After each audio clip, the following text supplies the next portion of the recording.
Ai, amigas, a vida aqui não tá sendo fácil. Não tá sendo fácil. Oi, gente, pra quem não me conhece, eu me chamo Alda e eu moro na Noruega atualmente. E aqui no meu canal eu falo um pouco sobre como é morar aqui, o meu dia a dia, os desafios e também falo um pouco sobre relacionamento com pessoas de outro país. Esse vídeo, na verdade, ele começou com um vlog que eu fiz durante o meu dia e durante esse vlog eu fiz um pequeno desabafo, que é esse vídeo que vocês estão vendo. E aí eu vi que meu desabafo ficou muito grande para ser colocado no vlog. E eu cheguei até a pensar se eu colocaria esse vídeo ou não na internet, porque infelizmente as pessoas julgam muito sem estar na nossa pele e geralmente são pessoas que nem saíram do Brasil e que não sabem realmente o sentimento de ser imigrante, né? E eu sinceramente tô meio sem saúde mental para ouvir qualquer tipo de gente sem noção. Mas a grande maioria das pessoas realmente idealiza uma vida fora de uma forma muito Alice do Mundo das Maravilhas. E o meu desabafo eu só mostrei um pouco da realidade do que acontece aqui na Noruega. E eu tenho a sensação, antes de vocês irem ao vídeo, eu tenho a sensação de, principalmente quem está fora do país, é muito julgado como se a gente não pudesse achar alguma coisa ruim no país que a gente está, como se a gente não pudesse falar mal dos problemas do país que a gente está. E principalmente quando a gente joga esse tipo de vídeo na internet, a primeira coisa que os comentários que eu vejo de outras pessoas que fazem o mesmo estilo de vídeo é: ah, já que tá ruim, volta pro Brasil, já que tá ruim, volta pro Brasil. E são pessoas que provavelmente nunca nem saíram do Brasil, não sabem das dificuldades que a gente passa, enfim. Mas eu resolvi colocar esse desabafo porque eu acho que a internet ela acaba sendo para isso, para que pessoas reais como eu acabem mostrando o outro lado da moeda, acabem mostrando a realidade. Eu moro agora na Noruega e tem dias que eu realmente esculhambo esse país de todos os nomes. E aí eu acabei fazendo esse desabafo, decidi colocar na internet mesmo, colocar aqui. E porque eu acho que a internet ela precisa de pessoas reais e precisa de pessoas trazendo o lado ruim também, né? As pessoas acham que porque a gente mora fora do país, tudo é mais fácil, a pessoa não pode reclamar. Tem sempre aquele negócio de gratidão tóxica, tipo, ah, você já tá fora do país, seja grato, seja grato. Ok, sou grata, sou feliz por estar aqui, mas não me falaram que ia ter tantos perrengues. E aí a minha intenção é justamente essa, mostrar também um pouco da vida como ela tá sendo, sem filtro, sem roteiro e sem glamourização de morar fora, de morar em um país que é considerado de primeiro mundo. Que eu nem sei, sinceramente, por que é considerado de primeiro mundo, porque, enfim, vamos ao desabafo. Vem. Como eu tô gravando vídeo pra vocês, eu vou fazer uma maquiagenzinha pra não ficar aparecendo aqui com essa cara de defunta. E, gente, vocês viram que eu cortei meu cabelo? Eu cortei em casa. Na verdade, já no Brasil, eu costumava já eu mesma mexer no meu cabelo. Mas pra, tipo, tratamento, escova, essas coisas eu ia no salão. Mas pra corte eu sempre cortei em casa. Aí ontem deu um pequeno surto e eu vou conversar com vocês sobre tudo que tá acontecendo, como que anda a minha vida aqui nessa Noruega, enquanto eu faço a minha maquiagem, porque eu decidi que eu quero pintar o cabelo. Como se cortar já não fosse o bastante, eu quero pintar, quero mudar, quero mudar. E aí eu falei pro Espen, quero ir no shopping hoje comprar minha tinta de cabelo, porque eu quero pintar meu cabelo. Aí o Espen só fala, vamos. Aí pronto, vou fazer aqui uma maquiagem com vocês, pra conversar desse pequeno surto, o porquê desse surto, porque realmente eu acredito que a mulher que corta o cabelo e faz franja, ela tá querendo dominar o mundo. Ela tá com várias frustrações, e é tipo isso. Então é isso, além do corte, eu, é porque tá tão frio aqui, mas eu acho que vocês lembram, meu cabelo tava abaixo do peito, tava muito grande. Eu vou botar uma foto aqui, como ele tava grande e tal. Aí como eu gosto de mudanças radicais, do tipo, vou me mudar pra Noruega, vou cortar o cabelo, aí eu corto logo assim, bem curtinho. E tá com uma franja. Enfim, vamos lá. Primeiro limpando a pele, né? Apesar de eu ter tomado banho, mas eu gosto de ter a sensação de mais limpeza ainda. E esse lencinho é pra lencinho de rosto mesmo. Gente, amigas, finjam que vocês estão numa videochamada comigo. Ai, amigas, a vida aqui não tá sendo fácil. Não tá sendo fácil, mas eu tô tentando tirar lições, né? É o que me resta. E, assim, eu não vou aprofundar o porquê que não tá sendo fácil, mas quando tudo isso passar, eu conto pra vocês, tipo, com mais detalhes. Mas o que eu posso... Cadê meu negocinho, gente? Pera. Ai, tá aqui. Mas o que eu posso adiantar pra vocês é que a burocracia de morar fora, ela é muito estressante. Eu acho que só vai entender realmente quem tá nesse processo de documentação em outro país. Porque quem tá em países assim como Portugal, Espanha, Itália, né, que tem uma grande quantidade de brasileiros, talvez entenda o que eu tô passando. Gente, a sensação que eu sinto aqui na Noruega é de que o sistema daqui, ele é um sistema totalmente aleatório. Como assim, né? É um sistema que para uns funciona de um jeito e para outros funciona de outro. Porque se você conversar com 10 brasileiras que casaram com norueguês, as 10 vão falar de maneiras diferentes como foram os processos delas. Tanto em questão de documentação, quanto em questão de tempo, quanto em questão de burocracia, enfim. Nunca vai ser as 10 iguais, pode ter certeza. E a minha parte não está sendo fácil. Eles estão complicando muito, eu não estou entendendo assim o porquê. E aí o que me deixa extremamente frustrada e com raiva é porque esse país se diz ser de primeiro mundo. Como é que um país de primeiro mundo ainda funciona na base de cartas? Para eu solicitar tal coisa, eu tenho que mandar uma carta pro órgão. Aí o órgão, ele não existe fisicamente. Tipo, eu não tenho um local que eu possa ir e solicitar. Não existe. É um órgão que é a UDI. É um órgão que só existe por carta, por e-mail ou por telefone. Sendo que a maioria das coisas que eu mandei por e-mail, eles falaram que eu tinha que mandar uma carta. Aí gente, aconteceram tantas coisas, assim, de janeiro pra cá, mais ou menos, que eu fico pensando, Senhor, se o Senhor tá me testando, ok, já me testou, sabe? E aí, o que é que acontece? Além da demora, que é uma demora, assim, que não justifica, porque é como eu falo pros meus amigos hoje em dia, né? O Brasil tem seus problemas, mas a gente tem a desculpa de ter uma superlotação de pessoas, a gente tem a desculpa de não ter servidores suficientes, ser muito pouco em relação à quantidade de pessoas. Mas, gente, aqui na Noruega, são coisas que eu fico pensando, esse povo não trabalha. Por exemplo, a gente teve a Semana da Páscoa. A Semana da Páscoa aqui foram quase 10 dias de feriado. Como é que um país fecha por quase 10 dias? Aí, quando retorna, por exemplo, eles passaram uma semana, no caso 7 dias, mais 2 dias, então 7, 8, 9 dias. Eles passaram 9 dias fechados. O órgão que eu precisava entrar em contato. 9 dias fechados. Quando eles retornaram numa terça-feira. Aí eu entrei em contato com esse órgão, aí o órgão falou, não, a gente ainda não processou o seu caso e tal. Daqui pro final de semana a gente processa. Aí eu, ok. Quando foi na quarta que eu liguei, eles estavam fechados. Sendo que eles tinham passado 9 dias fechados, gente. Aí na quarta fechado, na quinta não consegui falar com ninguém, na sexta também não consegui falar com ninguém. Porque acontece dessas, de você ligar, você ficar na linha e ninguém lhe atender. E, gente, isso acontece comigo quase todos os dias. Quase todos os dias eu tô tentando resolver alguma burocracia minha aqui e eu não consigo respostas agora mesmo. Ontem o Espen ligou, porque às vezes eu fico duvidando de mim mesma, sabe? Às vezes eu fico duvidando do meu inglês. Será que eu que não tô entendendo? Será que eu que não tô entendendo a informação e tudo mais? Sendo que não é, gente.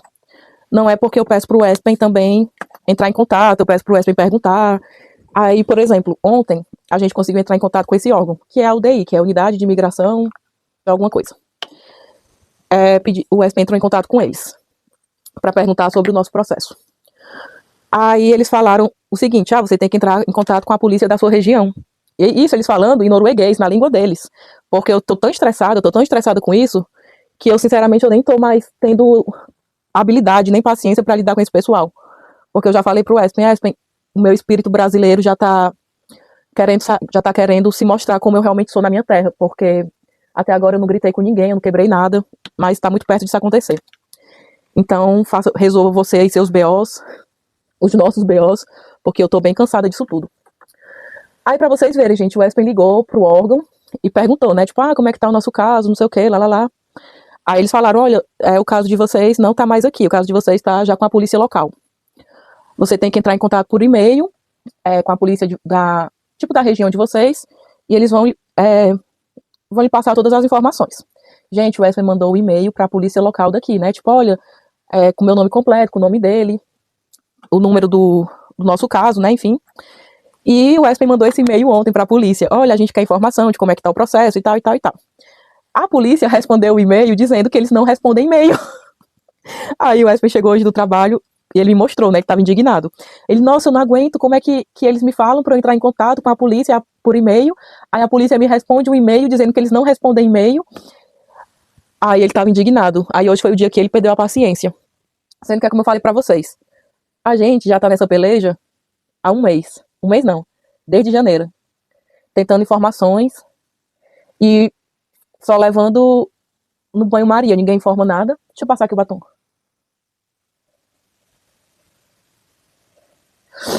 Ninguém informa nada, ninguém sabe de nada, passa um, passa pro outro, não é aqui, é ali. E tá sendo, assim, muito frustrante, gente, assim, muito, muito frustrante. Eu já esculhambei muito a Noruega pro Wesley. Eu falo coisas do tipo, eu não faço conta mais de morar nesse país.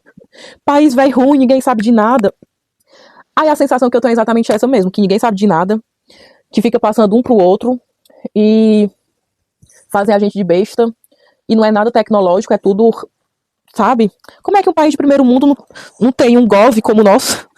Sabe? Eu, por exemplo, resolvi um negócio da minha mãe, a parte jurídica aqui da Noruega, tudo por internet, entrando em contato com o tribunal, tudo por internet, tudo por videochamada. Um processo que está rolando em Fortaleza, Ceará, eu estou na Noruega e eu consegui entrar em contato, e eu não consegui entrar em contato com alguém responsável pelo meu processo aqui na própria Noruega. Aí pronto, gente, isso tem me chateado muito mesmo. Aí tem dias que eu choro muito, porque é uma sensação de impotência. Tipo, nossa, eu quero fazer tudo direito, tô fazendo tudo direito, tô seguindo todas as regras, tô mandando todos os documentos. E aí, até agora, nada. E aí me dá essa sensação de impotência. Aí, às vezes, eu penso, sabe de uma coisa? Eu vou me embora. Eu já tive vontade de ir embora várias vezes. Porque não é só na parte da... Vou passar aqui o rimo olhando pra vocês. Não é só na parte da burocracia que eu tô irritada. Eu tô irritada com a língua. Parece que eu não tô aprendendo nada. Apesar de eu saber que eu tô aprendendo. Porque o Espen fala 24 horas norueguês com os filhos dele. E eu entendo o que eles falam. O filho dele mais novo não fala inglês. Então, quando ele vai falar comigo, ele fala em norueguês. Eu entendo o que ele fala. Mas, gente, eu não consigo falar. Quando eu vou pra casa da mãe do Espen. Ai, meu Deus, meu microfone, pera. Eu vou tirar isso aqui. Um instante. Quando eu vou pra casa da mãe do Espen, ela fala 100% comigo em norueguês. E eu entendo praticamente tudo que ela fala. Eu entendo o contexto, eu entendo... Mas na hora que eu vou falar, eu falo pouquíssimas palavras em norueguês, pouquíssimas. E aí eu misturo com inglês, e aí eu tô frustrado com o meu aprendizado, e aí vocês podem falar, mas é questão de tempo, mas eu me cobro porque eu já tô aqui há um tempo, né? E aí às vezes eu fico, ai, que saco, pra que eu fui inventar essas coisas na minha vida? Tipo, minha vida não tava tão ruim no Brasil. E aí vem uma reflexão que eu queria fazer com vocês, que era uma das coisas que eu tava percebendo e vendo uns vídeos na internet, que tem muita gente falando, né? Se você é classe média, pelo menos eu vi vários vídeos nesse estilo. Se você é classe média no Brasil, não vale a pena você sair do Brasil pra passar perrengue na Europa, enfim. E, tipo, o pessoal meio que classifica classe média as pessoas que ganham ali 2, 3 salários mínimos. Então é um pessoal que ganha ali entre 3 a 5 mil reais. E eu me classificava numa classe média, então. E assim, antes de eu sair do Brasil, eu tava numa condição financeira até que boa. Não era perfeita, mas eu trabalhava como freelancer de várias coisas. Então, um dia eu era babá, o outro dia eu era recreadora, outro dia eu era degustadora. Mas todo dia eu conseguia fazer dinheiro. E eu tinha acabado de alugar um apartamento numa área muito boa de Fortaleza, para quem é de Fortaleza, ali no Dionísio Torres, pertinho do Iguatemi. Meu apartamento não tinha móveis, mas tinha o básico, tinha uma geladeirinha que eu comprei usada, tinha um fogãozinho que eu comprei usado, enfim. Então, assim, eu não tinha uma vida péssima no Brasil, ao ponto de, sabe, de tipo, o que me fez realmente querer sair com muita pressa do Brasil foi mais a questão emocional, uma fuga emocional mesmo, porque eu tinha acabado de sair de um relacionamento e eu sentia que eu estando no mesmo local, na mesma cidade que essa pessoa, eu não ia conseguir me curar.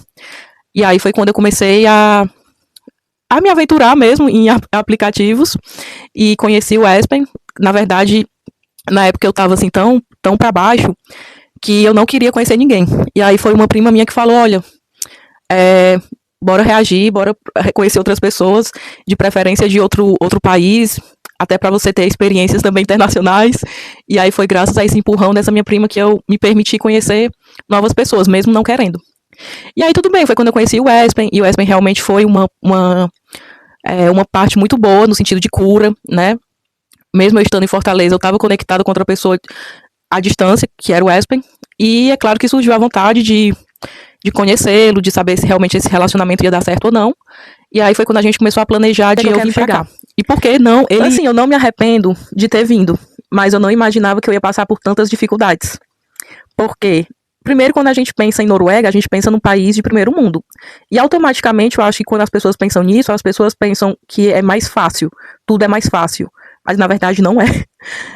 Eu não imaginava, por exemplo, que eu ia ter tanta dificuldade com essa parte de documento, que eu ia me estressar, que ia ser um processo lento, muito lento, quase parando, quase em tempo de desistir. Eu não imaginava isso.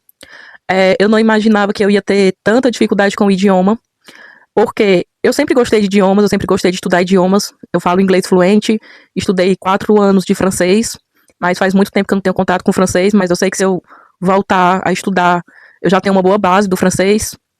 Eu falo ali o espanhol intermediário, então eu sempre gostei de estudar idiomas. Idiomas pra mim nunca foi um problema.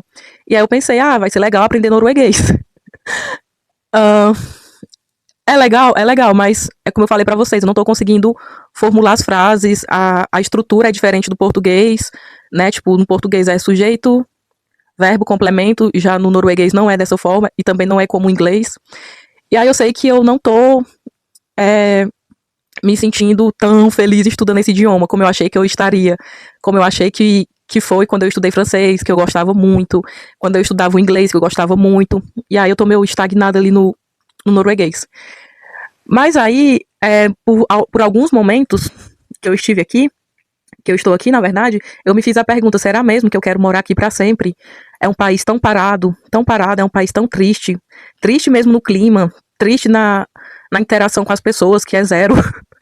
E aí por diversos momentos, eu me peguei pensando, quero voltar pro Brasil, não é isso que eu imaginava e tudo mais. E eu cheguei a algumas conclusões. A primeira conclusão, eu não quero morrer aqui. Eu já tive até uma conversa com Deus para Deus me preservar, porque eu não quero morrer aqui. Não só no sentido literal da palavra, do tipo, porque, gente, se eu morrer aqui, eu não tenho, minha família não tem condição de fazer o translado do meu corpo pro Brasil. É um assunto meio pesado, mas a gente tem que pensar nisso. E eu não quero morrer aqui, eu não quero envelhecer aqui, então, eu, assim, eu ainda não estou no mercado de trabalho. Mas já pensando na aposentadoria, com certeza minha aposentadoria, quando eu estiver velha, vai ser fora da Noruega. Ao mesmo tempo, quando eu penso, eu vou voltar pro Brasil porque tá muito difícil aqui, o que me faz não voltar de fato para o Brasil é ser pobre no Brasil. Porque apesar de eu ter tido e tenho uma condição financeira, digamos que como 90% dos brasileiros, né? Que não é na miserabilidade, mas também não é na riqueza, na ostentação, é ali na luta. Eu vejo a questão do poder de compra, que é o que me prende aqui. É somente isso. Não é questão de segurança, porque apesar de eu me sentir segura aqui, eu também me sentia ok em Fortaleza. Eu andava de noite, de madrugada, pegava Uber, pegava moto. Graças a Deus nunca me aconteceu nada. E eu não tinha, assim, esse medo exacerbado de andar em Fortaleza, apesar de eu saber do perigo da cidade. Mas eu tinha os cuidados básicos ali, né? De tipo, não ficar de madrugada com celular e tal. Enfim, o que me segura aqui atualmente é a questão do poder de compra. E aí eu vou dar só um exemplo para vocês. No Brasil, eu ganhava na média, tipo, como meu trabalho mudava de um dia pro outro, mas eu ganhava ali na média de 10, 11 reais por hora. Então eu trabalhava 8 horas, eu ganhava tipo 80 reais. E com 80 reais em um dia, o que é que eu faço? Eu compro alguma roupa, posso até comprar se for na feira. Compro um lanche, compro. Mas eu compro, por exemplo, um móvel, uma estante para estudar, um espelho, uma coisa assim, uma decoração para minha casa, um eletrodoméstico? Acho que não. E já aqui na Noruega, aqui não tem salário mínimo, mas eles têm, digamos que o mínimo aceitável, mas não é um salário mínimo regulado como no Brasil. Então, um trabalho básico aqui, tipo, mais baixo, sei lá, de faxineira, não é nem faxineira, né, de cleaner, um trabalho de cleaner, ou um trabalho de babá, de babysitter, eles pagam na média aqui de 170 a 200 coroas, que dá ali na média de R$ 100, isso por hora. Então vamos lá, no Brasil eu teria que trabalhar 8 horas para ganhar R$ 80. Na Noruega, com 1 hora de trabalho, eu ganho o que eu ganharia em 8 horas de trabalho no Brasil. E aí eu fico pensando, tudo bem que o custo de vida aqui é altíssimo, né, mas eu penso na quantidade de horas. Quando eu vejo que o Espen tem que trabalhar um dia pra... deixa eu só contar uma história pra vocês. Quando eu penso que o Espen tem que trabalhar um dia comparando comigo, quando eu trabalhava no Brasil, era o que equivaleria a 1 semana e meia minha de trabalho. E ele ganha isso, o que eu ganhava no Brasil em 1 semana, ele ganha em um dia na Noruega. Então, é basicamente assim. E aí, eu vejo a questão do poder de compra da seguinte maneira.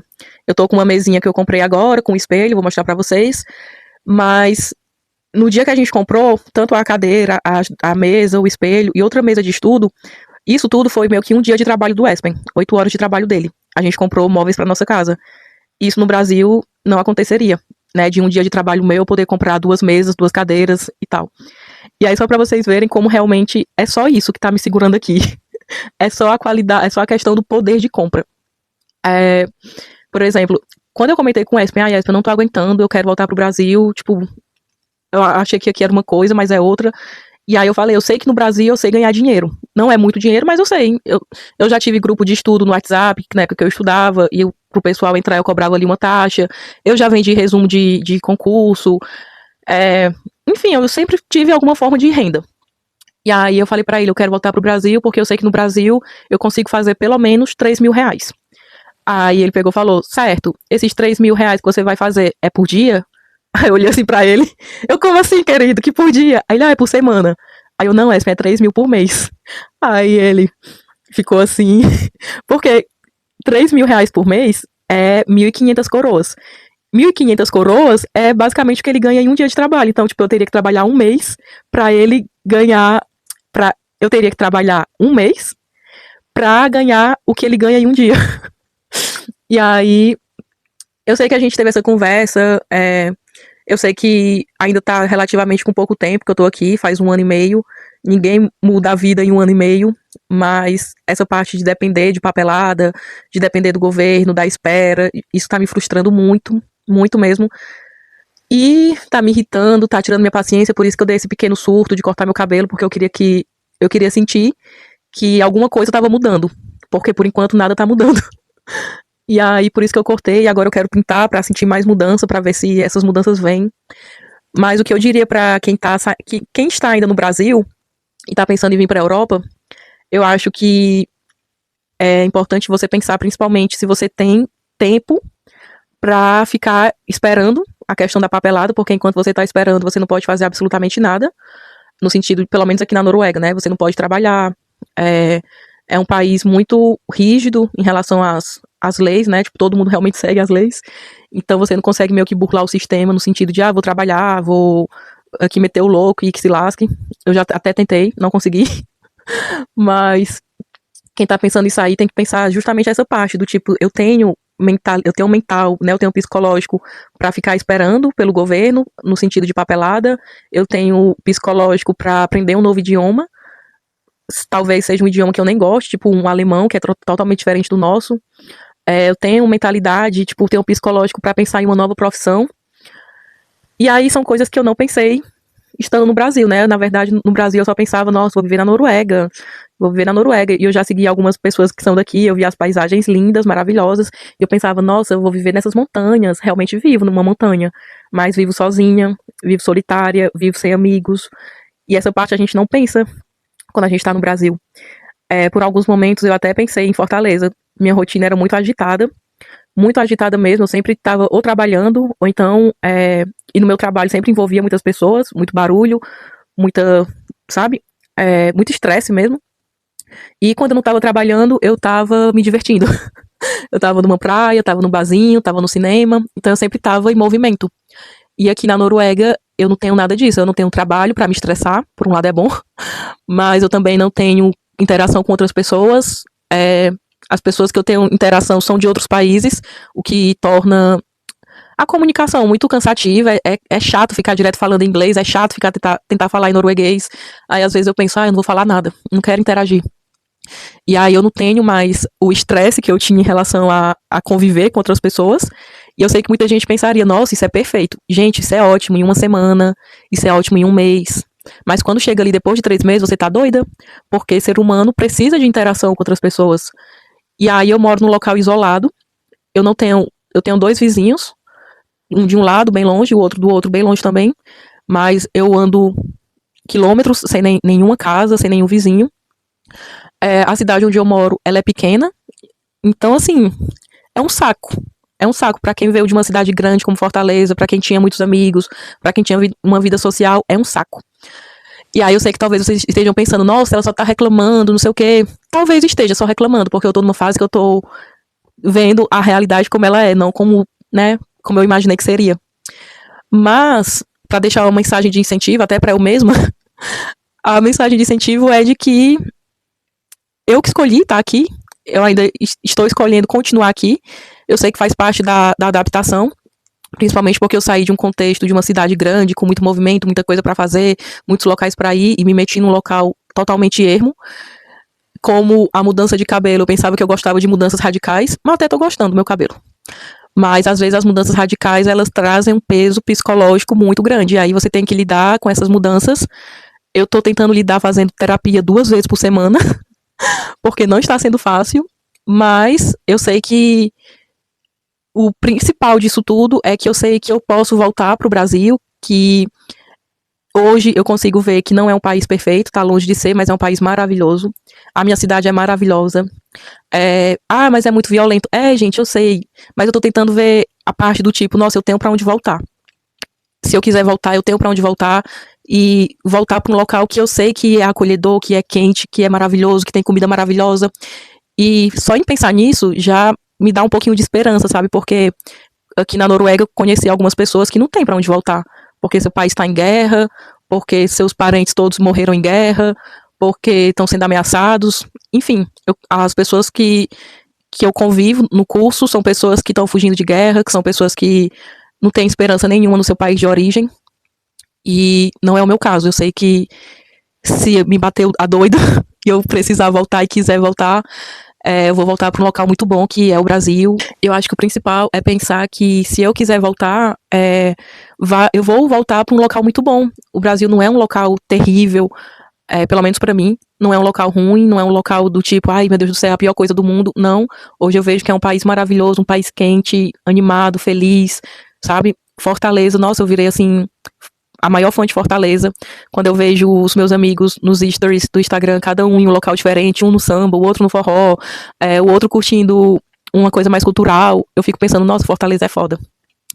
Então, o que me dá um pouquinho de esperança do amanhã é de que se eu precisar voltar para o Brasil, eu posso voltar, eu vou ser muito bem recebida. Tem pessoas especiais lá em Fortaleza, a maioria das pessoas, na verdade, que eu tenho na minha vida estão em Fortaleza, a minha família, os meus amigos, o meu filho. E eu acho que a Noruega, ela tá sendo meu plano A. Eu tô tentando. Mas se eu precisar ter um plano B, com certeza será Fortaleza de novo. E é isso, gente. Eu espero que vocês tenham gostado desse vídeo. Até o próximo.